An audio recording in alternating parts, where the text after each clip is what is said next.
Find a tribe. Find a tribe.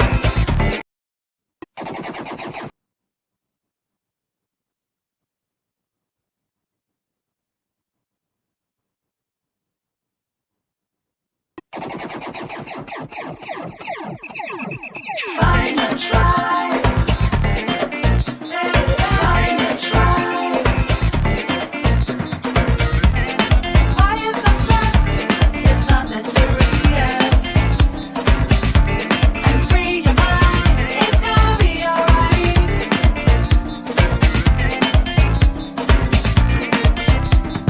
Find a tribe. Find a tribe. Find a tribe. Find a tribe.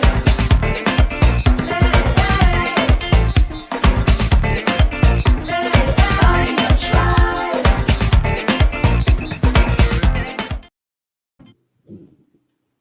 You're listening to Glory 93.9 FM. It's officially Girl Talk time here on Gloryland. Listen, I'm so excited for today's conversation. I'm excited every week. I know y'all always say, Marisha, you always a ball of excitement. Of course I am. I'm just excited about life.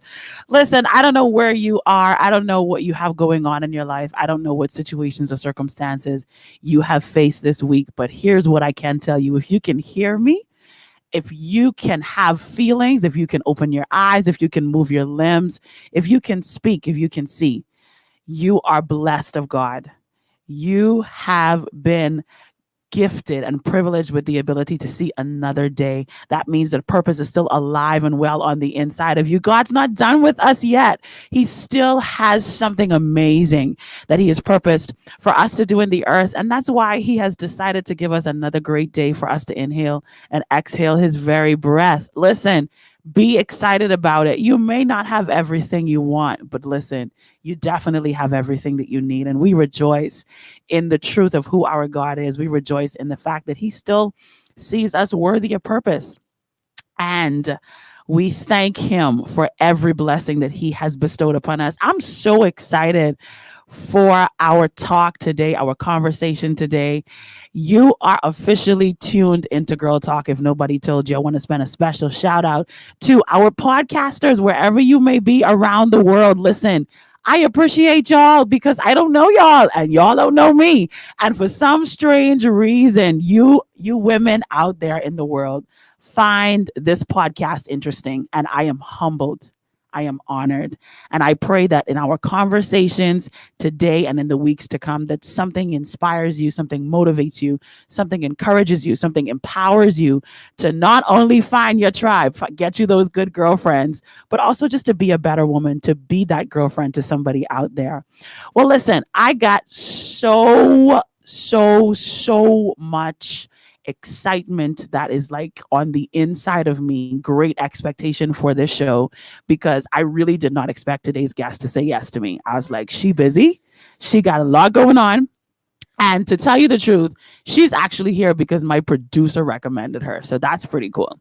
And so I'm so excited to bring her in and to introduce her to you. I'm going to tell you how I know her, and she doesn't even know how I know her. So she's going to be like, what? So the truth is, I've actually been friends with her husband for years.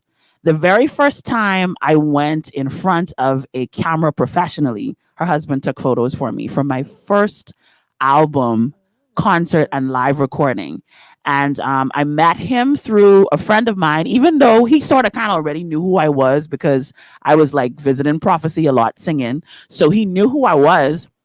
But we didn't really officially meet until we took these photos in somebody's house, but wasn't finished, in the back of Cable Beach somewhere. So, of course, her husband has always kind of been like all over social media, taking beautiful photos. I kind of stalk him because he takes amazing photos. And that's my boy. So, you know, and he's always been in my corner, kind of cheering me on in the corner there, being like, Marisha, go, go, go. And then when he got married, they had this most beautiful wedding, like beautiful wedding. The wedding was gorgeous. I was actually after school when you guys got married. And then as I saw him post you, I started following you.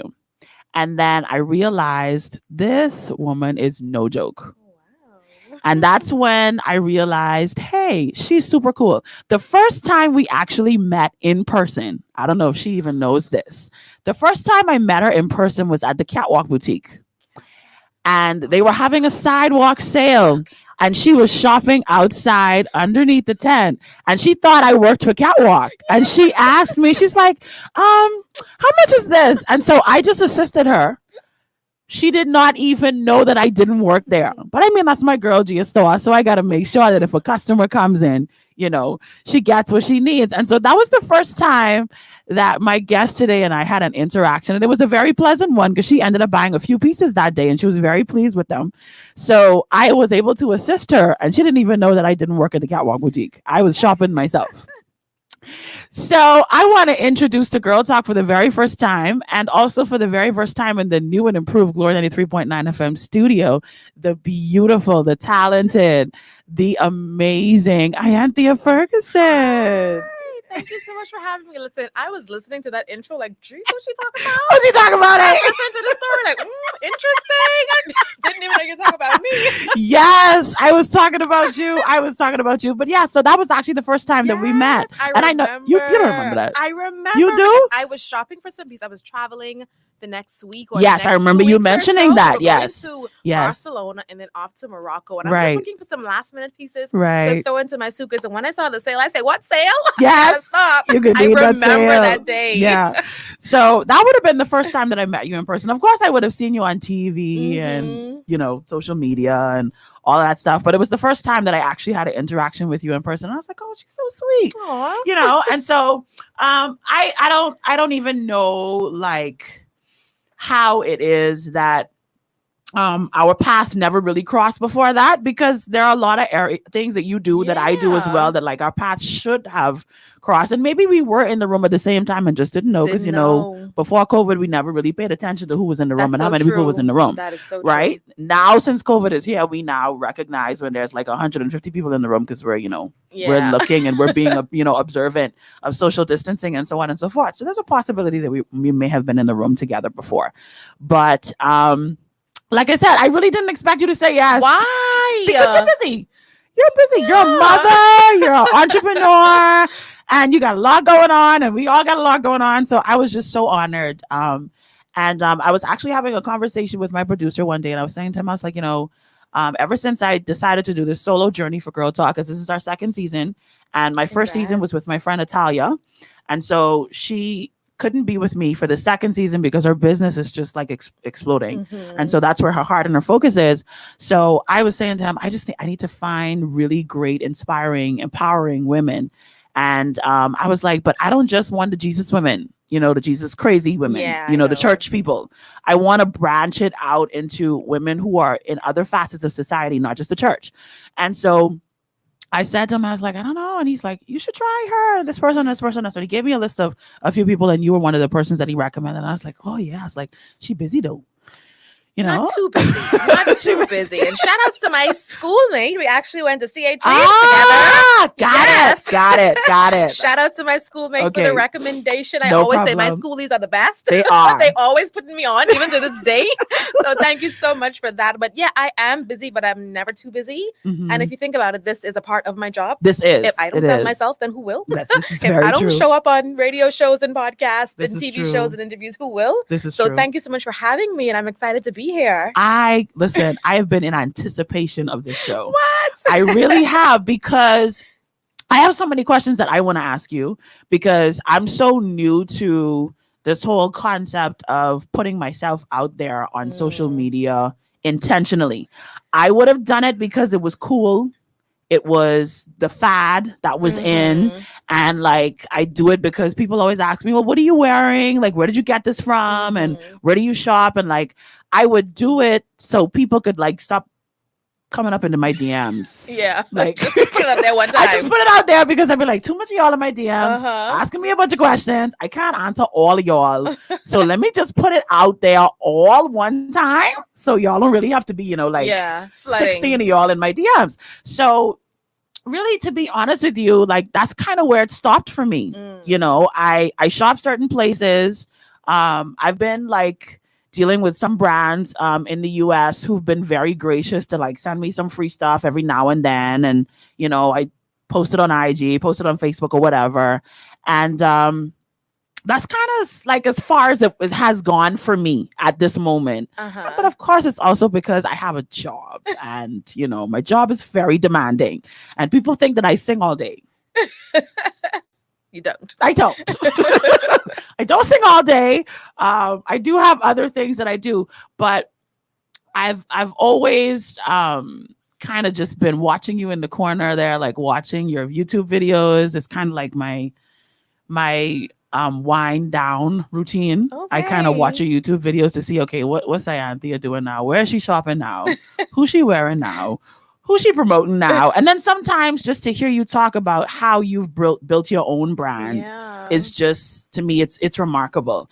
I didn't even know that you was like making real money off of YouTube until my producer told me, like, notice she making money off of YouTube. Like, you really need to check out and find out what's going on with her because she's doing this thing for real. So, and then of course I discovered that you're one of the few Bahamians that actually are doing that. Yeah, you have some making 10 times more than I am. But hey, you know, I got to celebrate where I am in this season. Right. So there's just so many things that I want to ask you. And I think so many things that our listeners can glean from. And we already kind of began a similar conversation last week because Bodie was here last week and it was an amazing show. And so she's just kind of, you know, walking into this thing as well into the pandemic, and she's doing an incredible job. She has literally taken off. Listen, it's amazing. So I kind of want to start off with the basics, Ianthia. I don't even know if we as women know what it's even like to build a brand for ourselves in business without hiding behind a man or like, you know, being driven by male energy, right? I think a lot of times we can, how can I say this? We can make ourselves less than, not because a man is necessarily lording over us, but because we live in a patriarchal society where like men are it and men are like the driving force, you know, and at the forefront, but they're really not. But that's another conversation for another day. Right. But how did you even lay the foundation for establishing your brand as a businesswoman? How did you do that?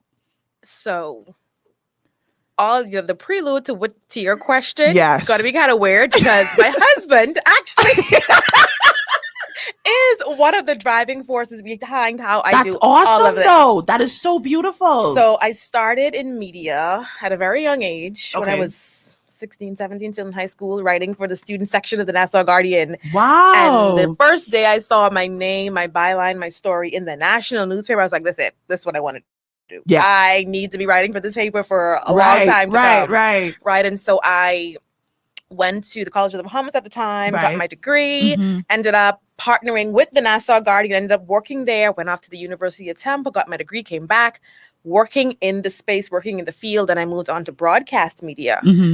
And for as much as I loved it, the more I did it, the more I realized there's something more. Like, I just got tired of the politics and the murder and the crime and the union busting. And I'm like, I'm going to write about this again. And I'm a very colorful personality. I love the creative space and I love to talk about hair and nails and makeup and clothes and shoes and travel. And working in the main media industry just didn't allow for that. Correct. You know, it didn't just talk, like I say, about murder and crime all day long. You can't do that professionally. And so after a while, I'm just like, man, I got to start a website or something to kind of get these creative juices flowing. And so I did that. I started my website, littleweebly.com, crappy little website I was doing, but I was getting my creative juices flowing. And so when Fredo and I started dating, he was like, what this website is you got? This looks so crappy. I'm like, listen, you leave my website alone. And literally I woke up the next morning and he had a brand new website builds for me, and I was like, oh my goodness, this is so pretty. Look at the pictures, look at the colors, look at how my words look so beautiful on the screen. I'm like, I gotta make this website something more. And so I just worked on it on the weekends, on my days off, when I got off from work, and that passion project started to overtake what I thought was my main passion, working in media. And I'm like, I don't know if I want to do this no more. I'm like, my head was like just hitting the proverbial ceiling. Like I have had already been the national anchor on ZNS. I had already anchored at JCN. I'd already worked at the Tribune and the Guardian. And I'm just like, where else is there for me to go in this space, you know? And now here's this thing that I am fostering and working on and building that I'm now starting to fall in love with. And so I partnered with one of my friends, Corvell Pyfrom. He and I started the web show called The Click. Right. It was just us two friends going around the Bahamas, talking to entertainers and sports people in the Bahamas and just doing all things fun. And I absolutely fell in love with just being in that creative, carefree, non-crime, non-politics space. I know, right? And so, you know, just having conversations with my friends and family, it's like, I really like what I'm doing right now. And I think I want to leave my job and pursue this. Right. First questions, how you can make money? Yeah. What you can do, how you can eat, how this can. Listen, I got this, okay? If the seed was planted in me to even think about the idea, it's going it is going to blossom and bloom in some way, shape, or form. And I literally did that. I cold turkey quit my job like on a Friday afternoon, no 2-week notice. I'm not proud about this. No 2-week notice. I went into the HR. I anchored my last newscast, and I'm like, listen, it's been fun. Thank you. What? I appreciate you guys. Do it. But I think I coming back on Monday. And I did not go back on Monday. And that was 7 years ago.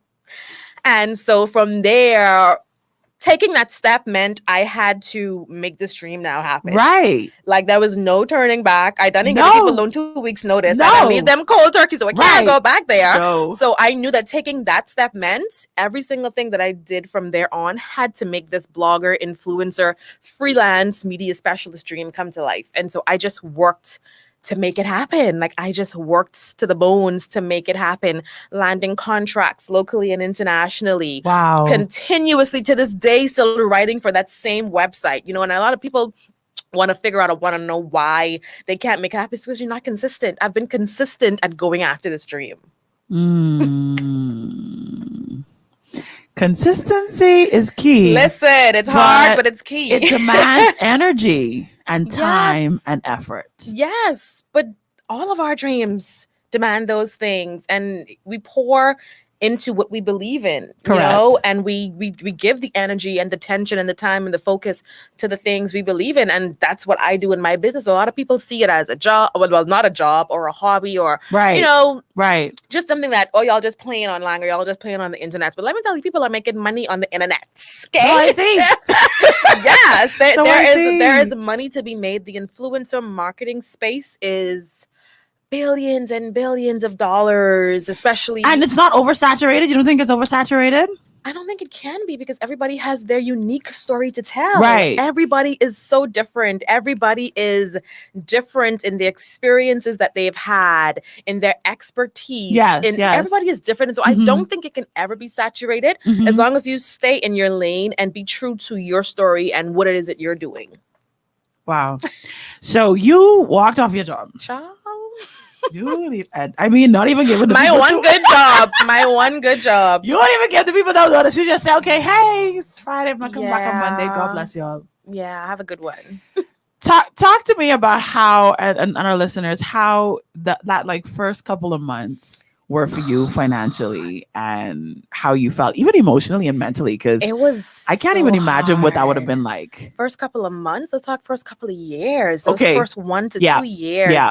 It was an emotional, more than anything, was an emotional roller coaster. Yes. Right. So you go from being this. And I think reporters in the country are very, you know, they're looked up to, right? Yes. So you go from being this person who people look up to and they see admire you out and they in public, right? They admire you, and you're always dressed up in heels and going to the House of Assembly and all that stuff. Right. And then one day you're just not doing that anymore. And mentally I'm like, okay, I'm just sitting at home trying to figure out the next blog post to do, or trying to figure out like what it is that am I doing, you know? And then you hear the talks from your former colleagues at the time. Lord, she quit us to go write a blog, or she leave to go do what? Make a YouTube video. And then you hear these things, and then you start to question your choices. And then you got your mommy. Yeah. Girl, you know how they go. Go get that government job back. Okay. Please go get that job back. What you doing, how you can make all these questions from other people, and all this energy from everybody else is now starting to cloud my mind. It was an emotional roller coaster. I can only imagine. I had saved up money, of course, because I knew in my head what I was planning for, and I had saved up some money. So financially, I was fine. Didn't have a child at the time. Was still living home with my daddy at the time. Didn't really have no bills. It's not good. Yeah. The little money I had saved was for me, you know? Right. And I had Ferreno again, who was just a pillar of support in everything that he was the one kind of pushing me and propelling me into, you know, just contracts and opportunities and things to do. And I left. Actually, it was a privately owned media company that I left. It was in government, right? So I left them in November 2017. And by February or March, not 2017, sorry, 2014. And by February, March the next year, I had landed a 1-year contract with a telecommunications company here. Nice. Right? For a hosting gig. And that kind of rebuilt my confidence. And I'm like, okay, I can do this. People are seeing me. Even though I'm not tied to a media house anymore, they see me independently. They see my work. They see my work. They see my talent, and they want to work with me. And so from that one contract, I'm like, okay, I'm going to hold on to this for their life for as long as I can. But also still find ways to get into others. And so I say that to say I took that leap of faith in November, and 2 months later, less than 2 months later, I had another contract, you know, waiting for me. And so it was rough. It was hard because even then there were no guarantees that they would even keep the contract going. There were no, I wasn't getting my NIB paid, like all these things were still left out in the cold. But I mean, I just made it work. I took it for what it was. I seized the opportunity. I'm like, I just got to take this and run with this and turn it into something else. So it's so interesting that you said that there was no guarantee. And one of the things that I've observed, especially in the little things that I have going on in my life, the little stuff that I do on the side, there really is no guarantee when you are an entrepreneur. You get it sometimes, and then other times you don't. Yep. People hire you and then they get tired of you. Yep. And sometimes it has nothing to do with your service you offer, you render, your product, or whatever. People change their minds. We're humans, right? So did you have any instances like in those first couple of years where somebody may have shifted on you or switched on you, and it like kind of caused you to like question, maybe pause whether or not you should have been doing this thing or not? Absolutely. Especially during that time, 2014, 2015. Influencer marketing wasn't really a thing locally in the Bahamas. People didn't understand why I should hire a person to go on Facebook or go on Instagram and talk about my product when I got the newspapers right here and I can take out an ad. Or, you know, I have the TV stations and the radio stations where I can take out an ad. Why do I need you? To, you know, they didn't get the fact that we actually humanized the brand. But anyway, that's another topic. Right. And so I did land some deals at the time, and they gave me an opportunity. They wanted to dabble in the space, figure out, you know, kind of be kind of little adventurous and see what they can do with their brand. Experimenting a little bit.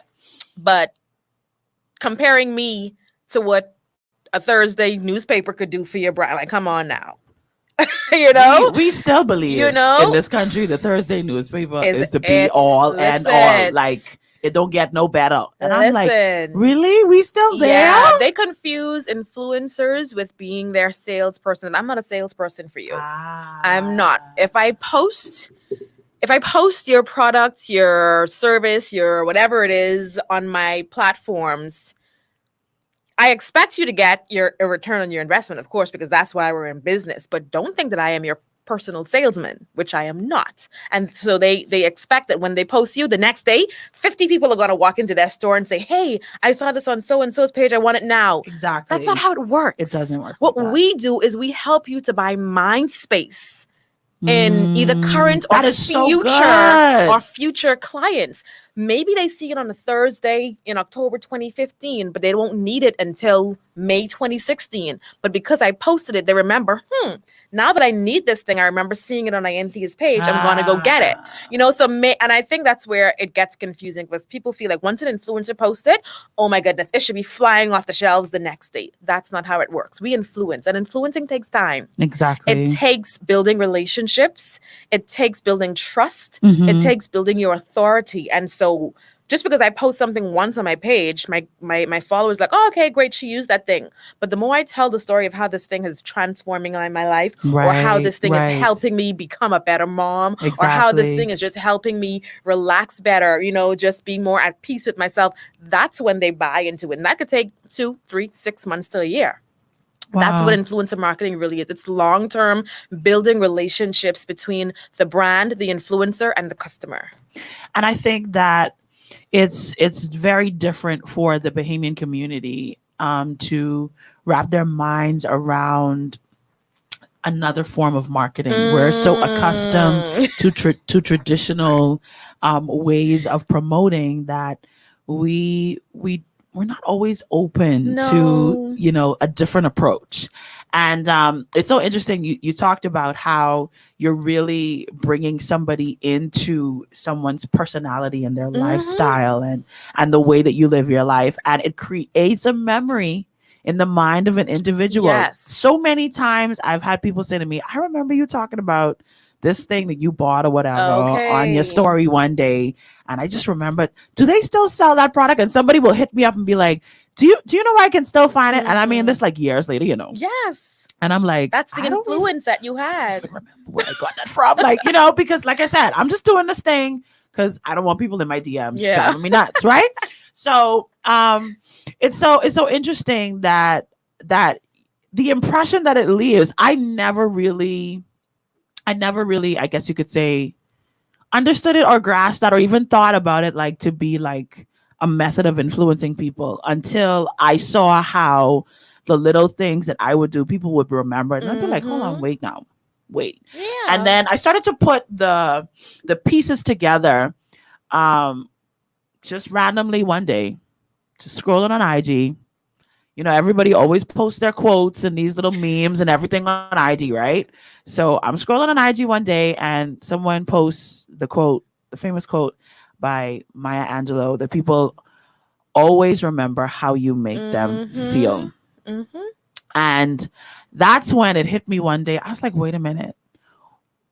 Being an influencer makes people feel like you include them in your life. Mm-hmm. And that is why it has a different impact in the marketing arena, because you're not just playing a commercial. Exactly. So you can, come and get this thing at this time. These are our hours or whatever. But it makes this impact on an individual, on a buyer, on a customer, when they attach a personality, a lifestyle, a certain way of life, a face, and an emotion to a product, right? That it leaves a lasting impression, one that you will not get from a 30-second commercial or a 60-second commercial on TV, radio, whatever, or whatever graphic or whatever you have posted on social media or in the newspaper or whatever. How do we as women transition into this place where we're confident in what we do? Because I hear you talking about how you had these moments where like, okay, you did this really brave thing, you stepped away from your job, and then these contracts came, and then you had your one or two instances where people were like, okay, we tried it, I don't like it, okay, next time, appreciate you.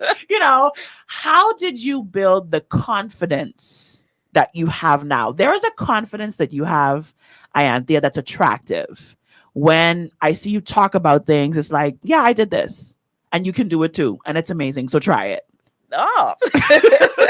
And I'm like, okay, yeah, I want to try it. I want to try it. You're the reason I have the like it or like know it, whatever app. Like to know really? It. You are the reason that I have it on my phone and I'm like reading up on it and trying to figure out like, okay, how am I going to do this? And where am I going to find the time to do this? Listen, I've been slunking too. Because I got to find the time to do this, right? Because like, by the time I was done watching your little video and post about it, I was like, this looks so cool. And you make money.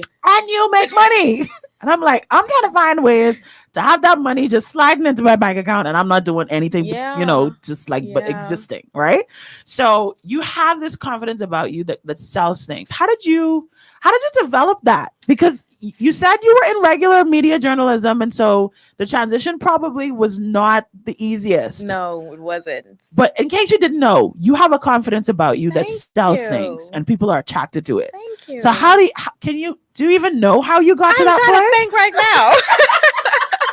Well, I think it goes back, way back to my childhood. And I think it stems from my parents. Like, they have always instilled just good morals in us, that we can do whatever we want to do. We can be whatever we want to be. We can go wherever we want to go. Yeah. My mom, to this day, she is like a go-getter. And I think I learned that from her. My dad is just that strong figure who is like, listen, what y'all need, we got it. We can come together. We family. We ain't gonna never let y'all fail. We ain't gonna never let y'all falter. Nice. And so I knew when I quit my job, even if it didn't work out, I knew that I just had an army of people behind me who would have my back regardless of what I ended up doing. And to this day, I know I have that. And I think that's kind of where my confidence comes from, knowing that I have support, knowing that I have people in my corner, knowing that I have people praying for me, knowing that I have people who are just rooting for me and supporting me.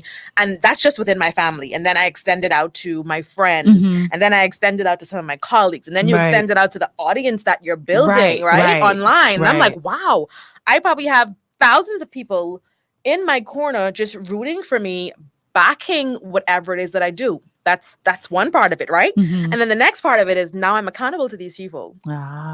Accountability. The next part of it is, okay, I don't want to let my mom and dad down. I don't want to just quit my job and not let them see that I can make it. I don't want my friends to look up to me, And when one of my friends messaged me the other day, something was going on. She's like, oh my God, I'm so proud of you. I always looked up to you. And I'm like, I wasn't expecting that. I wasn't expecting that from my friend. And so when I hear things like that, or people come to my website and they say, you inspire me, or they come on my Instagram and say, oh my goodness, thank you so much for this word. You don't know what this meant to me. I'm like, now I'm accountable to these people. Wow. And so the confidence that I walk with is, one, knowing that I have these people in my corner who are rooting for me, but also two, that, listen, I got to get it done to make them proud.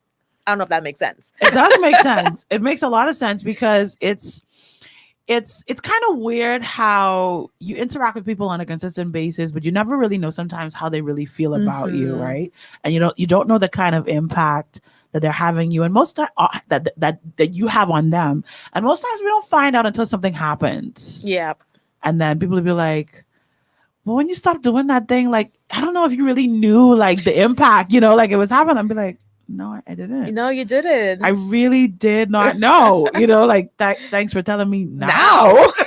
Yeah. Like, after the fact, sometimes you just don't know. You just don't know. I think the part of it for me that excites me is this possibility of having influence on people, and they don't necessarily have to be in the same room as you. But there's a connection that can be established that's not it's not fake. Yeah. It's not fake. We establish genuine connections. So let's talk about how you made the transition from the simple, okay, I'm doing this blog thing, I got this show here, to now where you are now, managing like life, all that you manage. Talk about that transition. Okay, so I went from being this little skinny little long leg reporter, made the transition to saying, hey, I'm just going to do online shows and write for my blog for myself, to then transitioning into being a freelance TV host. So I've hosted, shows locally, created shows locally as well. Also now partnering with brands locally and internationally. Nice. Also doing social media management for some brands locally. And also, what was I going to say? It just slipped my mind. It just slipped my mind. It's okay. It's going to come back. Brain freeze. Yes. Yeah, all of these things that I am doing now. Oh, that's what I was going to say. Writing for international publications. So I've written for Essence. I've written for Forbes Travel Guide. I've written for Travel Noir and ExoNicole.com. And all of this has happened because I have been consistently working at my craft, just knocking on doors and seeing what would open, sending an email and seeing who would respond, just sending a DM sometimes, just jumping in someone's DM, you know, and saying, hey, this is me, XYZ, this is what I do, connecting and engaging with people online. And so right now, I like to say that I am working in the space to now move to now being like a coach to help people go from being a content consumer to now being a content creator, because I know there's so many people out there who want to work and thrive in this space, but they just don't know how. They don't know where to start. They don't know the first thing to do. And I'm like, you know what? Let me take you on my journey. Let me show you how I did it and teach you how you can do it in your own authentic, unique way. It's so uncomfortable to step into another arena, especially when it comes to our businesses, because that's really the thing that I wanted to highlight today for our listeners. We're talking about the ability, the actual possibilities of finding new and creative ways to promote our businesses, right? And also to help create and establish a brand when it comes to entrepreneurship that's unique, that's individual, that is original, that is leaving a lasting impression.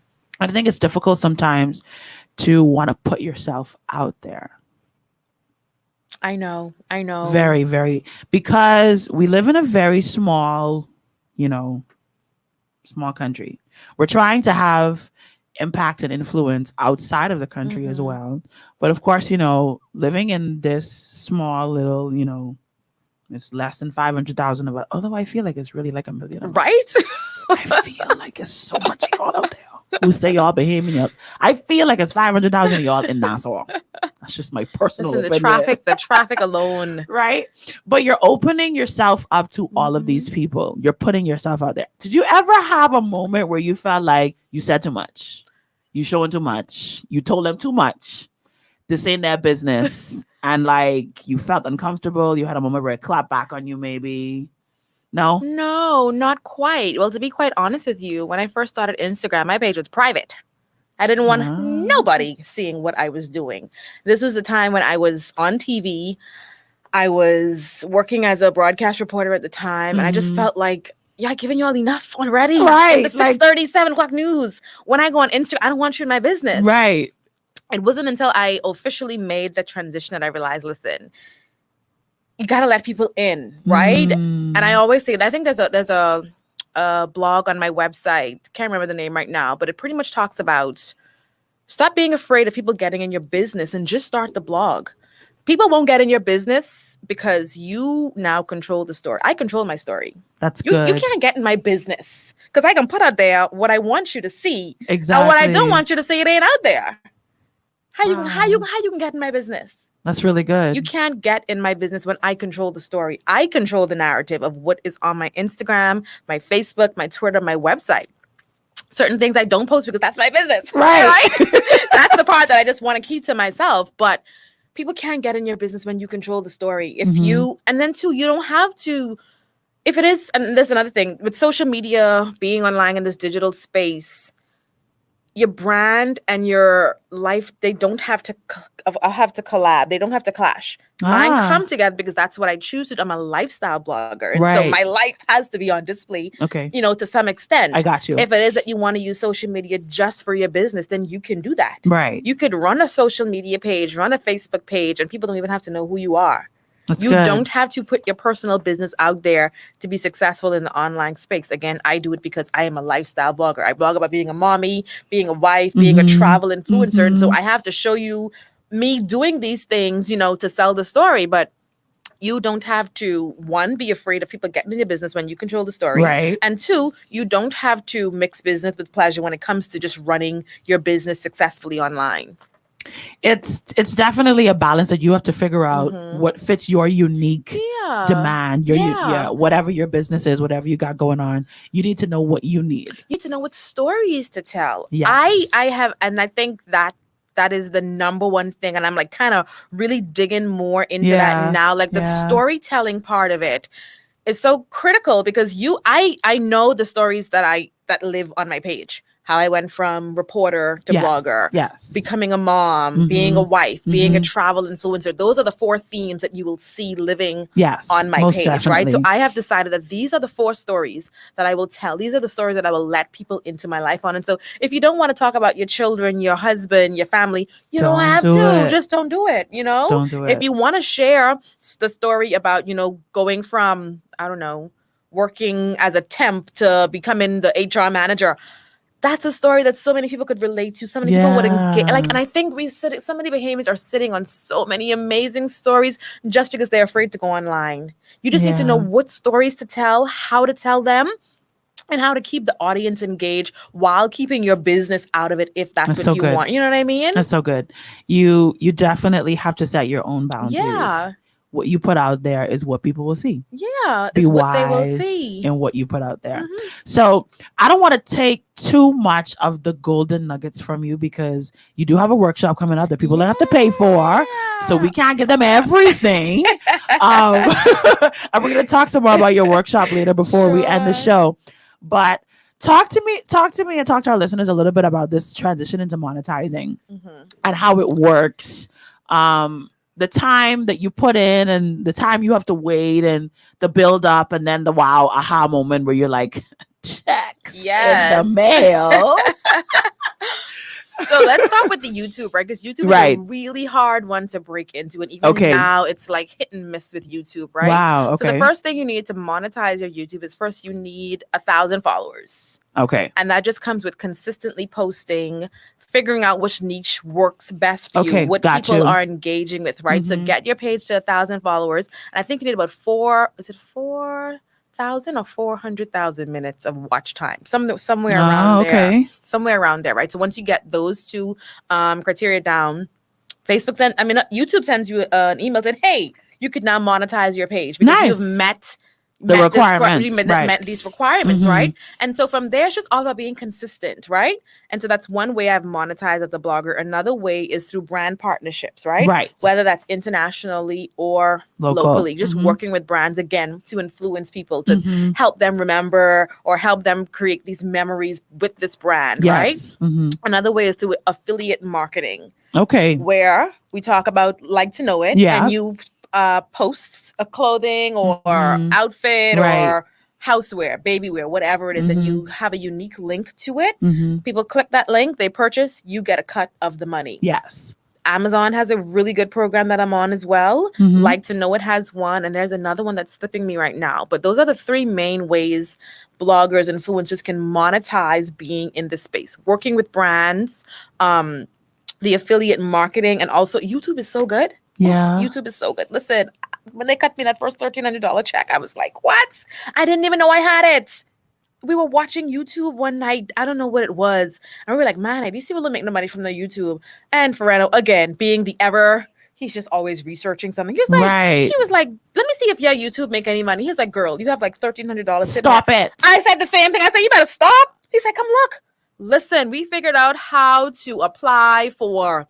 It's a process that you have to go through, right? And you have imagine so. Yeah. You have to use the snail. I have to use the snail mail to get my checks to me from YouTube. They take a while, but when they come, money and I have a link. Checks in the mail, boom. Right? Money don't expire. Right? And so you can use YouTube. You can even use your blog. Charge people for featuring their products, featuring their restaurants, featuring their hotels, featuring their stores on your website. You know. That's another thing, because a lot of local brands feel like, oh, hey, come to our XYZ, but we don't want to pay you. And I'm like, listen, that's energy, that's makeup time, money, hair, outfit, clothes, gas, car. Everything to get to you, to do the job, to take the picture, write the caption, edit the picture, write the caption, post it, do the boomerang. Oh, take it over. I don't like how and then you don't even want to give influencers $1. No, you got to give me something. And then on top of that, we go back to the storytelling and the memory building. I'm helping you to build memories in people's minds about these experiences that I've had either at your place or using your product or eating your food. And when they come to you because they saw it on my page and I don't get a cut out of it, it's like, come on. It's the fight of the century for me right now. Getting local brands just to literally buy into what it is that you do. You know, they want you to feature their products, but they feel like they don't have to pay. Yeah. How do you stay motivated? How do I stay motivated? I got a daughter now. No. And so that changes the game She's so tremendously. beautiful. Thank you. That changes the game tremendously. I stay motivated every time I wake up and she's screaming in my face for a bottle or a pamper change. I'm like, listen, okay, what are we doing today? Right. How are we about to get this money? Right. How are we about to just make it work? You know, it's Wow. because of her. And I'm also motivated because this is something that I really want to do. I think it's a lot of self-motivation. Okay. I believe in what it is that I'm doing. I believe that it has a place and space here on this little rock of an island. Yes. I believe that it can be so much more. And I'm now realizing that everything that I'm doing, it ain't for me. It's for that next generation of bloggers who That's coming so up, good. you know. That's so Because good. I will not and may not get the contracts, and my proposals may be tossed in the garbage, and they can look at me crazy because I asked them for $600 to do something. All right. Mhm. But a couple years from now, I think it's all going to be worth it. And I really know that me and all the other influencers right now who are doing, like, we are literally paving the way, because sometimes we get the money, sometimes we don't. Sometimes we land the deal, sometimes we don't. But I feel like there's going to come a time when influence in marketing is going to be what it is locally, and we are just paving the way. And so my motivation comes from my daughter, from me just right now being in the space, being happy with where I'm at and just wanting to make it work, and also knowing that what I'm doing now ain't gonna be in vain 10, 20 years from now. No, it's not. It definitely has lasting. All my no's will not be in vain. It has a lasting impact. It has a lasting impact. Okay, so you are now officially mommy influencer. Oh yeah. Yes. Wifey influencer. Oh, listen, you make me tired just talking. Managing and balancing basically a life of entrepreneurship with a family. How's that going for you? It is work. It is tiring, but it is so fulfilling at the same time. It's like, I mean, I just wake up and be like, oh Lord, what the day? Wow. What's the day? You know, I mean, it's a blessing. Yeah. I feel like I have everything I need right now. It's awesome. Healthy, thriving family, a business that's just making it do what it do. I have life. I have freedom to do what I want to do. I don't know. I just feel like I'm just blessed in this moment, you know? And I just told my sister the other day, I said, girl, I feel like I spent so much money in June. Like, where the money just keeps pouring out of my bag. Right. But here now, I am checking my bank account yesterday, and a client who I'd sent a proposal to didn't even email me back to tell me they accepted it. They made their 4-figure down payment last night. Well, we honor the Lord. Listen, I say, well, thank Jesus. That's always nice. I could get down with that. And I started to say, from month to month, the finances, they just don't look. You can't, like, when people say, oh, what's your budget and how do you set it out? Like, I can't tell you that got to happen from month to month. Yeah. Because some months there are no contracts, no brands happening. And some months you got 5, 6, right? Right. Thank God for the long term, the 12-month ones that I am locked into now, that I know every month, you know, it's a recurring salary or payment. But sometimes it's like, it's only that. But then sometimes it's like, okay, there's 3 more contracts you're working on, or you got a little voiceover gig you got going on here. And it's like, you know, so it's up, it's down, it's around and around, but it's my life and I love it. Nice. Nice. What would you say to that young woman that is out there that she has influence already, but she doesn't really know how to manage it? She doesn't really know where to take it. She doesn't really know what to do with it. Maybe 1 or 2 people have approached her. She's done some stuff, but it's nothing really serious. And she's considering, you know, this is going to be my business, influencing people to buy brands, to buy into products, sales, all that stuff. How would you encourage her? Your theme song says find your tribe. Yes. Tip number 1 is find your, I so love that. Find your tribe. Yeah. You have to find that core group of people who just riding with you. Yeah. They just got your back no matter what, right?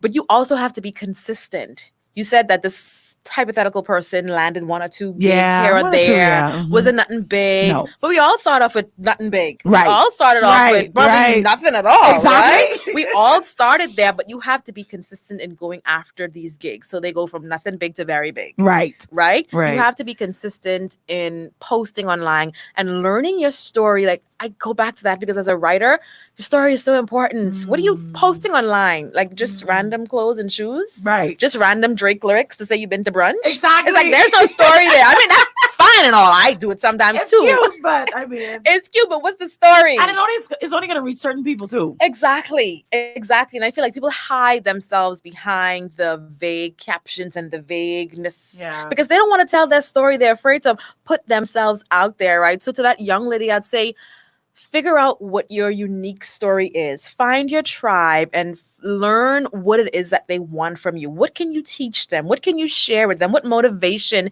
can you give them? What experience have you gone through, been through, done that you can share with somebody who's probably is going through the same thing and looking for someone to tell the story? You know what I mean? There's so many people who are going to UB but working a part-time job but got a kid at home. Yes. Girl, tell that story because there are tons of other people doing the same thing. They're trying to figure out, how can I make this easier? How can I do this better? How can I do this more efficiently? But it's so therapeutic when you tell your story. For me, and when you ask the question, how do I stay motivated and all that stuff? Yeah.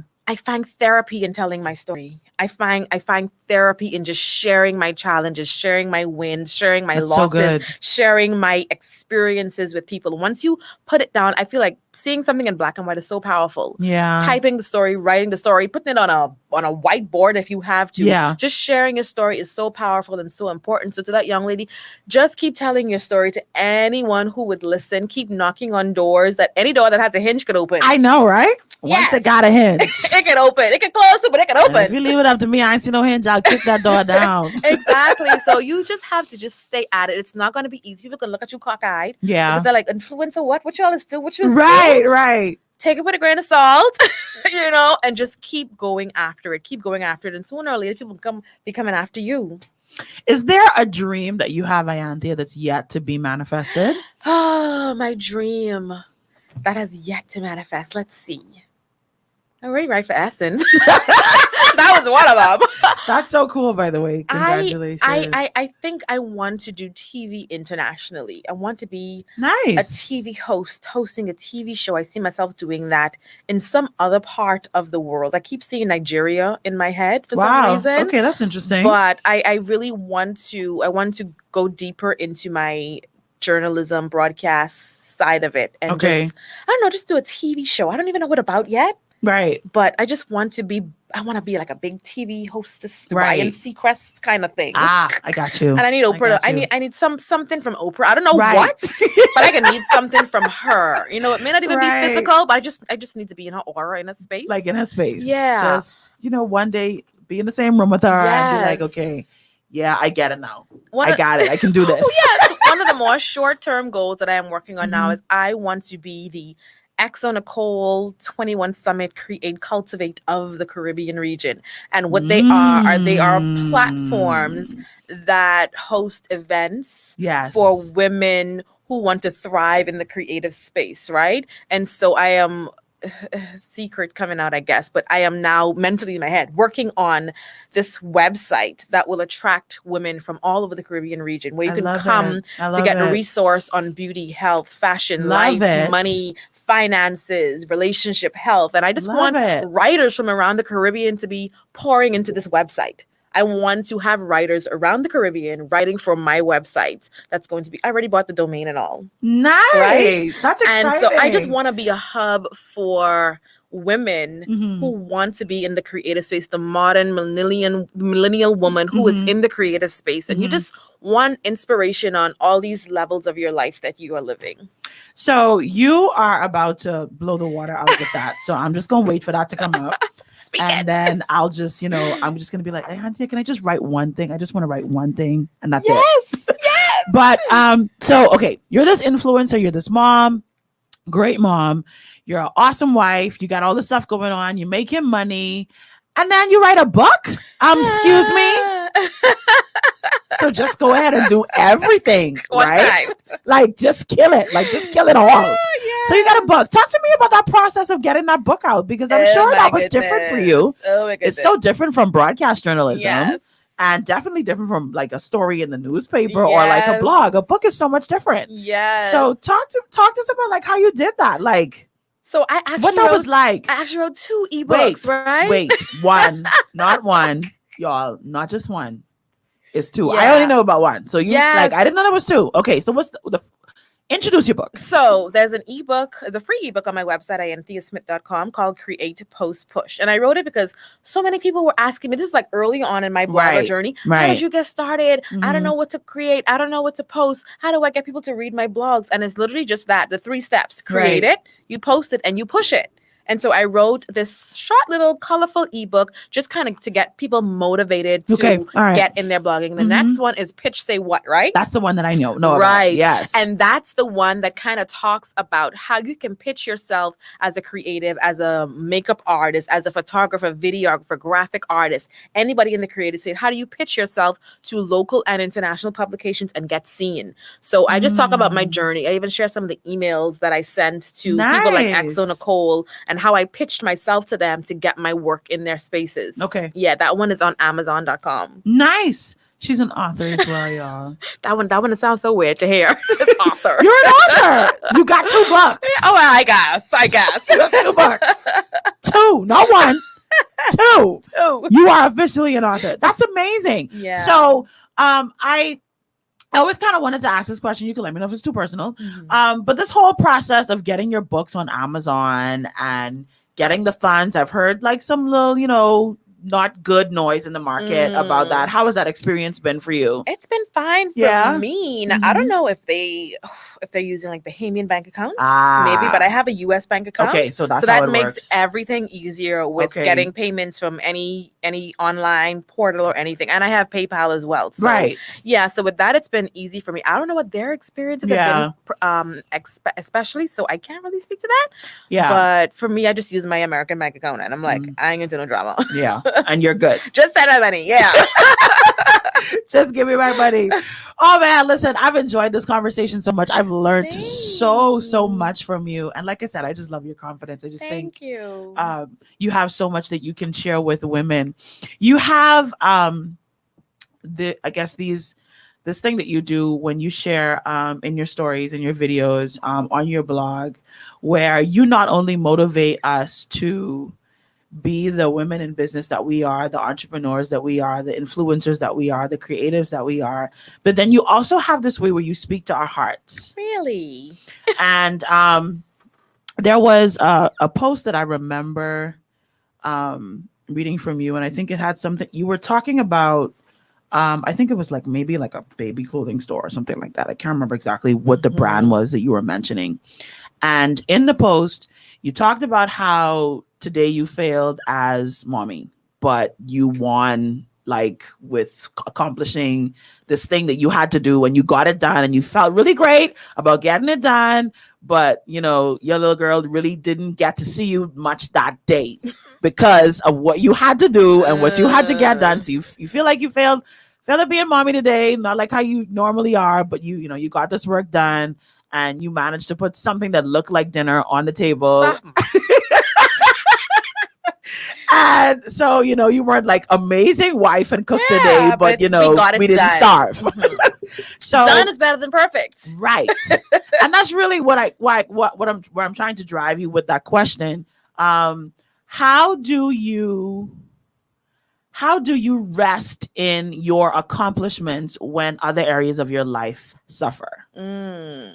What a question. How do you find that emotional and mental balance that sometimes as women we struggle with when we see other areas of our life suffering in order for us to have success? We sometimes can feel like failures. We sometimes can feel like, oh man, I wasn't able to be that present wife in that moment right then and there because all of a sudden I had this really great idea and I had to get it out of my head. And so like for 2 seconds, my husband was talking to me and I missed like 3 sentences.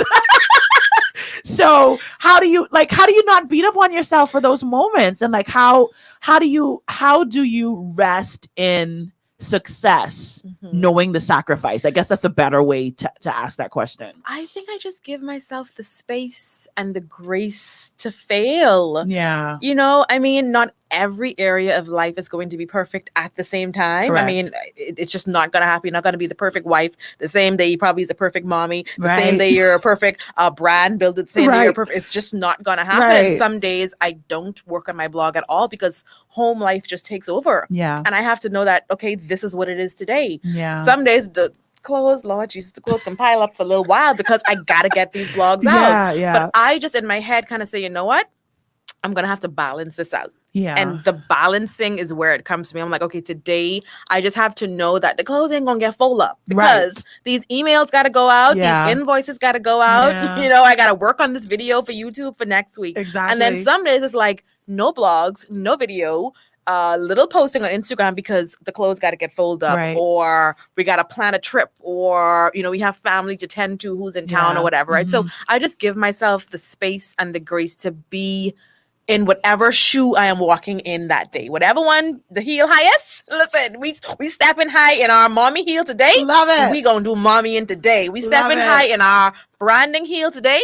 Then we gonna do that. And if one other of my titles and Crocs, then we comfy. We good. You know, we good. It's okay. It's okay. It's okay. You know, just but you gotta give yourself just the grace we extend to other people like we don't give to ourselves. People could mess up your order when you go to the drive-thru. It's okay, ma'am. But if you mess up on yourself, it's okay. It should be okay for you too, you know? So you got to give yourself the same grace you extend to other people. And for me, that just makes life easier. If I didn't get it done, by the time I lay my head in my bed, I'm like, well, tomorrow. There's tomorrow. Yeah. You know, there's tomorrow.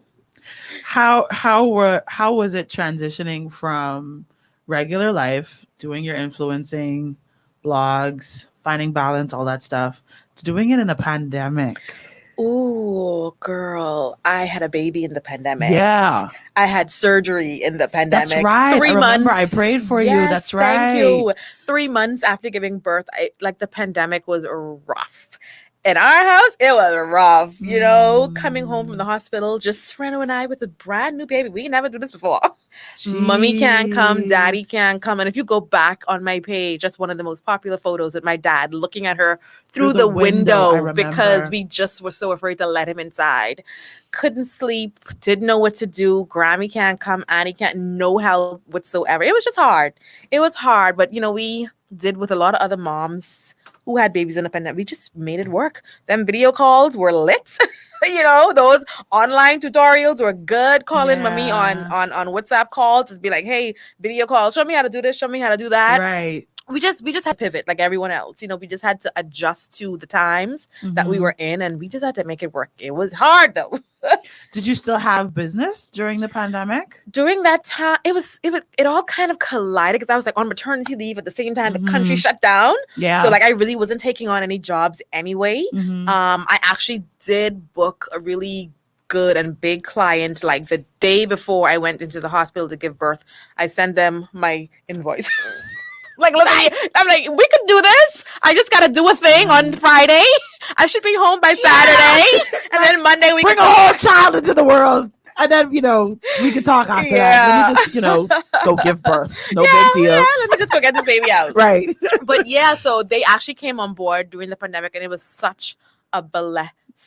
Okay, I needed that contract. I had a new baby. I didn't know how much formula cost, but when I found out, I was like, I'm gonna need this contract. Yeah, them formula, pampers and wipes ain't cheap. And so they never could have enough, right? They came on board right in the nick of time, and they're still working with me, which is such a blessing and a pleasure. Awesome. Yeah, it was rough. Really the pandemic was rough, but we getting out of it. Do you still feel like you're in it business wise? In the pandemic, yeah. Kinda.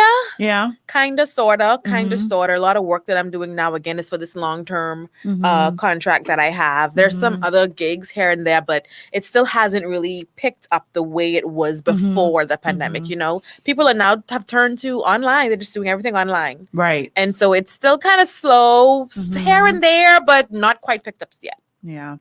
I think for me, the part of the pandemic that a lot of people had that I didn't have was the ability. Well, some people call it blessing. Some people call it a struggle. It depends on how you perceive it.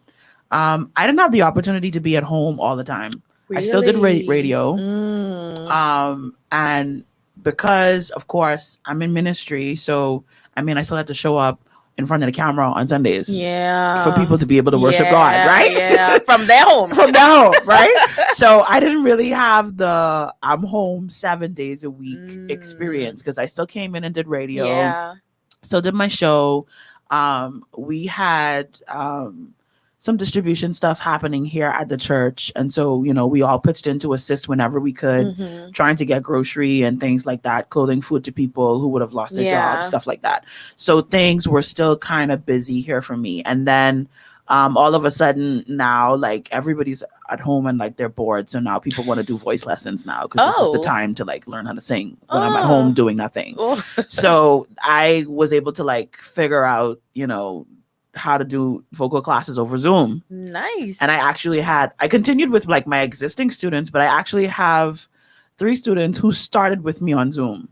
Like their first lesson was on Zoom. Wow, who would have thought? And like, believe it or not, they're my students that have actually made the most progress. Wow. The ones who we've never met in person, like ever. Like we have not touched or been in the same room at the same time. Wow. So for me, the pandemic was it was weird. It felt like I was living regular life and I was being restricted in living regular life. I'm grateful to God that financially I didn't really see like such a huge decrease in my finances. Just more so the part that I missed out was the element of my life that a lot of people don't know about. I really, and this might seem very weird, y'all don't judge me, I enjoy singing at funerals and weddings. I know it seems kind of morbid, you know, but those things were kind of shut down for me. And well, not kind of, they were shut down for me. And it was a bit weird. It was a bit weird. And I know the whole singing to funeral thing seems strange, y'all, but it's okay. We all got our thing. It's what I do. It's what I do. I love it. It's what people call on me for. You want to influence those emotions. Yes. And I love that opportunity where I get to step into a room and minister to a broken family. And it's like, I honestly, it fills me. Yeah. It really does fill me. Because you probably could see the transformation happening as you sing. It fills me, and it's beautiful when people, like, I've had some families, sad to say it, who call on me every time they have a death. And I hate that I have regulars, but I do. Wow. I do. I have people who, whenever somebody dies, they call me. They call you. Whenever somebody gets married, they call me. And so it's a beautiful thing. And it was very interesting, weird, very weird in the pandemic. Especially when things like, you know, opened up and then closed back down, and then again, I know, up and then closed back. It was just so up and down and so crazy. The greatest lesson that I learned during the pandemic, though, was that I did have the ability to influence, and I didn't know it. I didn't know it. The majority of the episodes of this show took place in the pandemic, and I mean, I guess we're still kind of in it, so whatever. But I tell myself I'm not in a pandemic. So that's just how I have to function with my brain. I have to tell myself, try get back to normal. I'm not in a pandemic. Y'all are in a pandemic. I put on my mask to make y'all feel comfortable, because I am not in a pandemic. I just have to tell myself, you know, life is just different. In order to have peace of mind, in order to, you know, just like whatever helps you cope. Just gotta do what I gotta do. The thing that that this pandemic has taught me the most, though, is to not be afraid to try anything. Yes. Try everything once. And if it works, it works. If it doesn't work, it doesn't, it just doesn't work, and it's okay. I think that one of the greatest mysteries of the human existence is the ability to win people and lose people all at the same time. You never really know who you're actually winning over until you interact with them. And you don't really know who you lose and who you turn off by whatever you say or do or wear or like look like or whatever. And people will be like, oh no, I don't want to, you know. You just don't know. And it's one of the great, for me, I call it the great mystery of the human experience, because you just don't know. Like, it's like, 1 minute you could be everybody's favorite, and then the next minute you could just be like, experience did I know? I'm not, I don't care for you anymore. And that's okay. And it's absolutely fine. Yep. In your present now, Ianthia, would you say that there's anything, any decision that you made, any contract that you took, anything that you would have done in business that you regret? No regrets. No regrets. No, nothing's coming to mind. That's beautiful. That's a beautiful thing. No regrets. Even if it was a bad experience or something that I didn't like, I know that I just did my all in that moment. And whatever the end result was, I just took it as a learning lesson, you know, to propel me to the next thing. But I don't think I have any regrets. No. Nice. That's a beautiful thing. I have 1 or 2 people I wish I never sang for them. I'm not ashamed to say it. I wish I had just said, you know what? No. Find somebody else. Because the experience did not teach me anything other than you were not my customer in the future. well, at least you know that. Well, you know some red flags to look One for. thing. One thing. But no, I have 1 or 2 people that be like, no, when you call me again, the answer is no. Yeah. Mostly because of the way that I was treated. I was treated. And just learning your value. You gotta know it. You have to know your worth and your value in business. Yep. Because people, like you said earlier, want you to show up. Can you just pass by? And no, I can't. It ain't a just pass by. Okay, and I done live out east. And if you out west, that ain't a just pass by. Oh my goodness. Let's get some of these comments in here because people have been commenting. Raquel says, love that. Once you see it, you can do it. All the best. Kenny says, awesome. Raquel also says, let me say congratulations in advance for this website and hub in the making. I'm so excited about that. That's going to be amazing. I'm so surprised I shared that. Listen, you are safe. This community of women are safe. We are supporters. We are supporters. 100%. Shaquinda Nixon says, hey, ladies. And she sends hearts. So we heart you back too. Listen, all of you who've been tuning in and who've been commenting, thank you so much. Okay, so we got to talk about this event that you have coming up. We got to talk about it. So I'm going to flash. You got to tell me which one of the flyers you want me to put up first. So I sent you? You sent me 2. So you can just put the one with all the info. With all the info. Yeah. So I'm gonna let you talk about it. Because this thing is mind blowing. So we can just talk about it. It's up now, so you can. All right. So I have been asked many times, do you do coaching? Do you do one-on-one? Need your help? Right. And I'm like, I don't know if one-on-one is for me. You know, I rather like a small group coaching. So I'm like, what do I do? How do I get this thing off the ground? Right. So last year, December, prior to the pandemic and prior to pregnancy, every December, I hosted I work for myself party for creatives, entrepreneurs who didn't have the company of an office holiday party to go to, sitting down, that is watch so it. Cool. Yeah, so I got like a lot of creatives together to just join and commune during the Christmas time because we ain't got no office party and staff party to go to, you know? Because we have our own stuff. So just meet us. So when the pandemic hit, I'm like, how do I do this again, you know, but without having to be in person? So we held it virtually. After that event, I'm like, okay, I've had so many events. I've had my website going. I have resources for days. How do I now just put this all into one big hub of a thing, one big resource that people could come to for events and inspiration and stories and stuff, you know, in the creative space. And so I just came up with the name LITFLUENTIal because we are lit and we are influential. Yes, I love it. As my big house name, right? For my brand. And so I just wanted to always do this workshop. How do I now reach people constantly? I don't only want to do this event in December. Throughout the year, I want to have events and I want to do online and virtual and in-person events, you know, leading up to. I just want it to be this hub, like I say, and a resource for people to learn and grow in their craft. And I just thought, I'm just going to do a workshop, you know, to teach people what it is that they want to learn from me, how to tell your story online, how to pick your perfect niche. And we're going to sit down and literally create 30 days of content together. So it's the LITFLUENTIal Summer Workshop. That's and cool. Content planning party. Yes, that's next week, Saturday and Sunday, July 17th and 18th. And it is 4-hour long intensive presentation that I have created to teach students who are going to come to this thing how to just get out of your own way when it comes to being online, how to really tell your story and figure out what your story is online, right? And so, like I said, I'm going to be doing one-on-one content planning with you, 30 full days of things for you to post on Instagram. Don't say you ain't got nothing to post because we're going to plan it out at this workshop. Remove every excuse. Right? I love it. I love it. I have also created a 36-page workbook that will accompany the presentation that students will go through. And also my husband is on board because if you don't have branding images, you don't have photos, you don't have a headshot, we're going to also give you a little small mini photo session. Nice. So you walk away with photos from F. Photography. And then, of course, we got lunch and we got drinks and food all day long.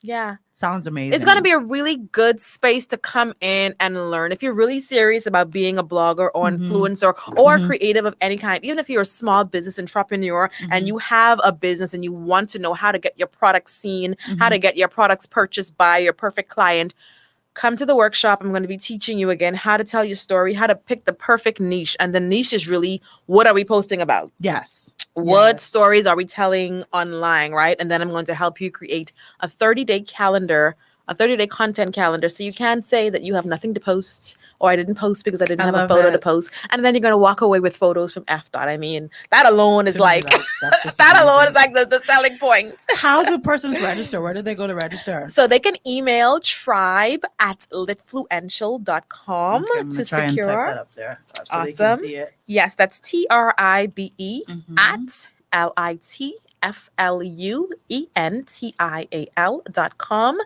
to secure their spot. We have some spots already filled. I think the Saturday class is a little chunkier than the Sunday. Yeah. But the spots are filling up quickly, and I am just blessed that people are responding and they are interested. Every time I have to launch something, I get the bubble guts because I'm like, Lord, nobody can come to this thing. Right?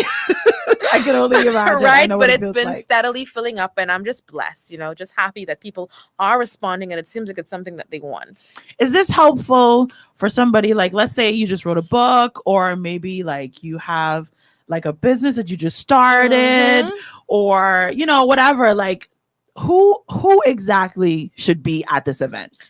If you are a blogger or influencer or an inspiring blogger or influencer, if you have a small business, like you say, if you just launched a book, if you have a makeup page, if you do hair, if you do nails, you need more clients. Yeah. This workshop is for anybody who is online and trying to get seen for whatever reason. I love it. Yeah. I love it. Because we help you to figure out, what is this story you are telling online? A lot of the times people, they see Facebook and Instagram, they're like, Lord, I don't even know what to do with this thing. Right. But it's literally just like a book.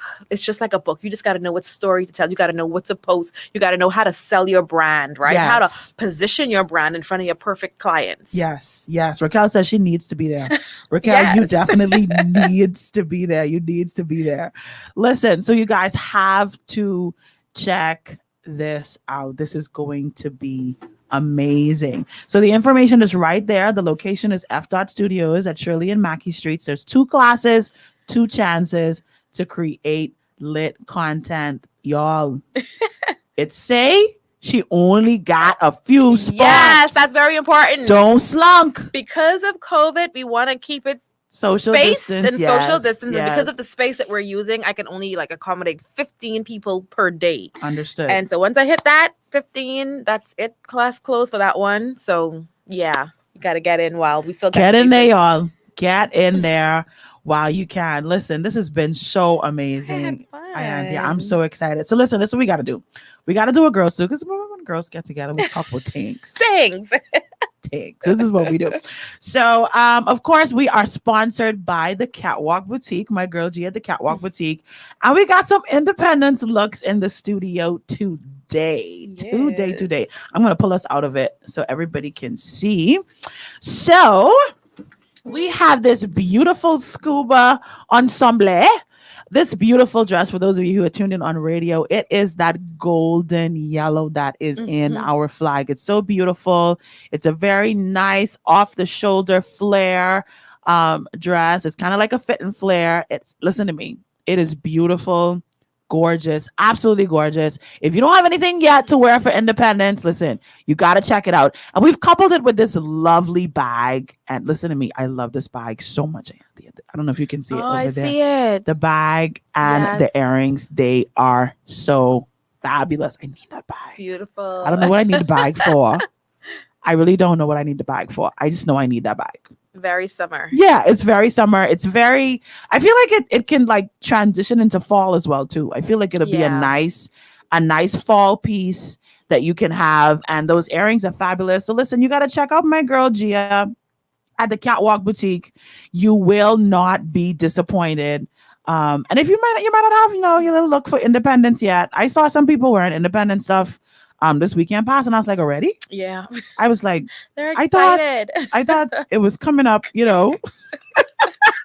I thought independence was coming up. I didn't know it was here already. Listen, these people have been in lockdown so long. They just want to celebrate. They just want to have something to wear. They just want to do something. Listen, for y'all who've been doing that, hats off to y'all, because I was just like, wow, I was waiting for like independence to like approach. This week. Yeah, like this week. Like I go and dig it in my closet now to see, remember what I have in terms of like clothing and stuff like that for independence, because I don't remember what independence colors they have right now. I won't lie.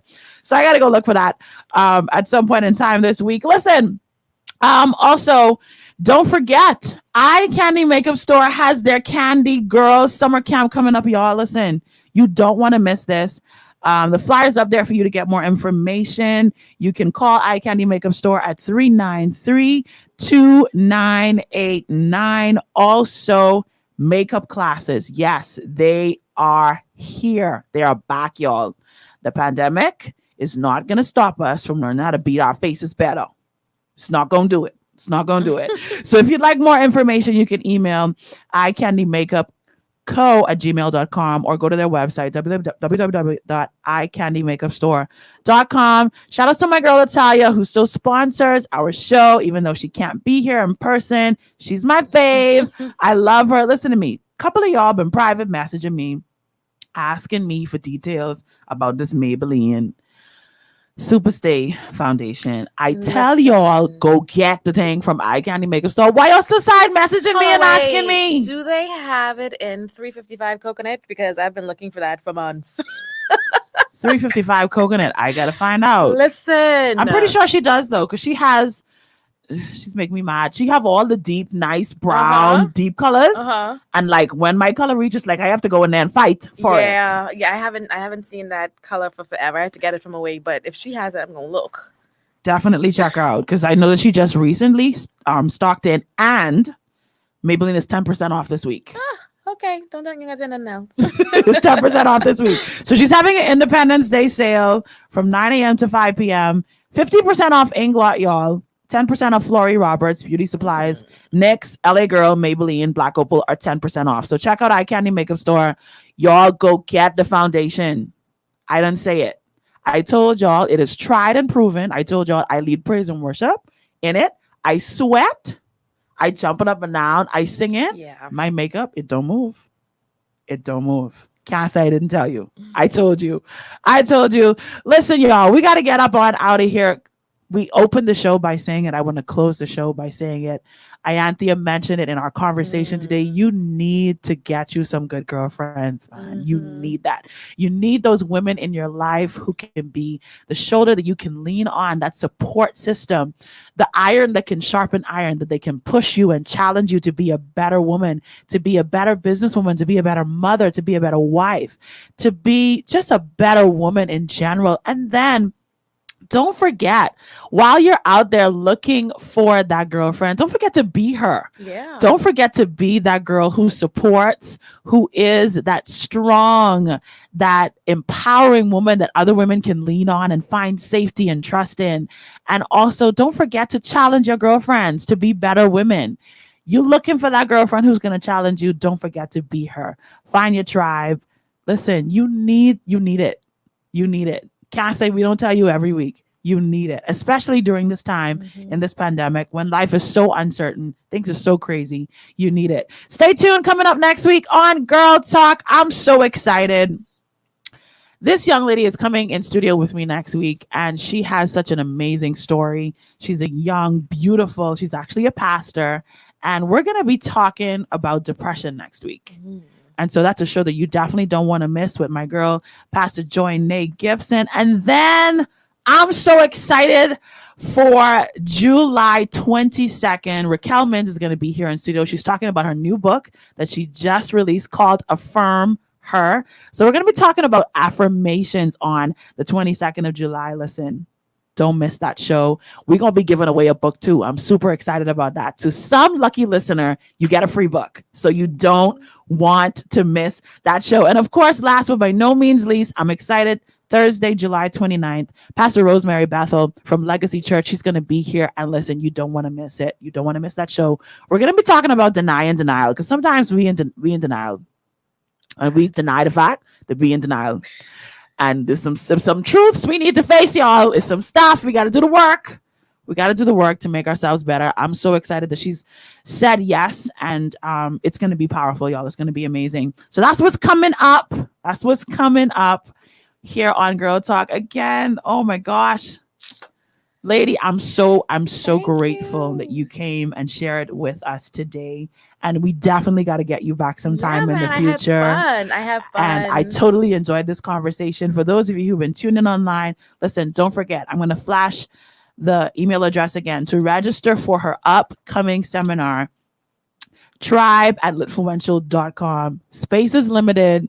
And it doesn't matter what it is. You want to be an influencer. You got a new business. Yeah. You like Raquel. You just released a new book. Maybe you have an album coming up. Maybe you're singing and doing things and you want to create content for the release of your album or an upcoming event. Mm-hmm. You may have an event upcoming, a concert. I don't know, a book club. I don't know what y'all doing out there because y'all doing all kind of things out there. All kind of stuff. So whatever it is that you have going on in your life and you want to be able to promote it, you want to be able to put it in the face of people online. Check out this workshop. Send an email to my girl Ianthia at tribe@litfluential.com to get more information as to how you can register. Y'all, we done been talking plenty. Listen, this was fun though. Thank you so much for having me. Thank you for coming. I appreciate you. All right, y'all, we got to get up on out of here. Gots to go. We got places to go. Things to do, people to see, families to feed, husbands to tend to. Yep, all that. All that. So listen, it's been another great episode of Girl Talk, y'all. We going.